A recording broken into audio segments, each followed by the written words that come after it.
বাদ বিরোধী আজকের পদযাত্রায় যারা অংশগ্রহণ করেছেন সকলকে আন্তরিক ধন্যবাদ।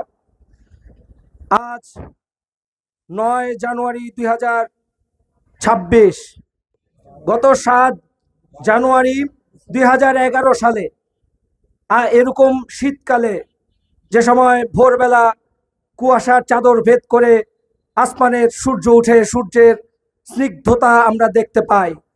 বাংলাদেশের মানুষ রাত্রিবেলা ঘুমাতে গিয়েছিল পরের দিন সুন্দর একটি সূর্য দেখবে বলে, কিন্তু 7 জানুয়ারি 2011 সেই দিন সকালবেলা সূর্য উঠেছিল কাঁটাতারের ফেলানির রক্তের সাথে।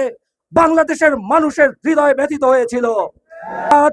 ফেনী নদীর পানির হিস্সা নিয়ে কথা বলেছিল দেশের পক্ষে, পানির ন্যায্য হিস্সার পক্ষে।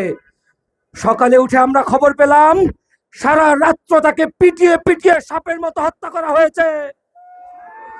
আমার ভাই শহীদ ওসমান হাদি, বাংলাদেশের রাজনৈতিক যে আধিপত্য চাপিয়ে দেওয়া হয়েছে 54 বছর ধরে, কালচারাল আধিপত্য, পলিটিক্যাল আধিপত্য, সকল আধিপত্যের বিরুদ্ধে যিনি সমস্বরে সবসময় স্লোগান তুলতেন, আওয়াজ তুলতেন, বাংলাদেশের পক্ষে যিনি কণ্ঠস্বর ছিলেন, গত 1 মাস পূর্বে তাকে গুলি করা হয়।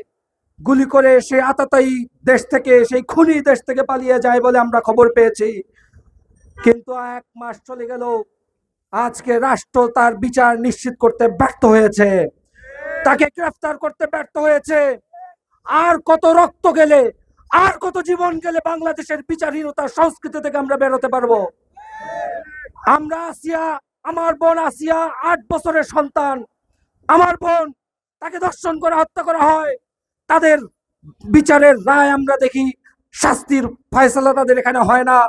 আবরার ফাহাদের খুনিদের রায় হয়েছে, বছরের পর বছর চলে গেল, তাদেরকে ফাঁসির রশিতে ঝুলানো হলো না। আর কত রক্ত দেখলে, আর কত জীবন গেলে আপনারাই বাংলাদেশের এই বিচারহীনতার সংস্কৃতি দূর করবেন?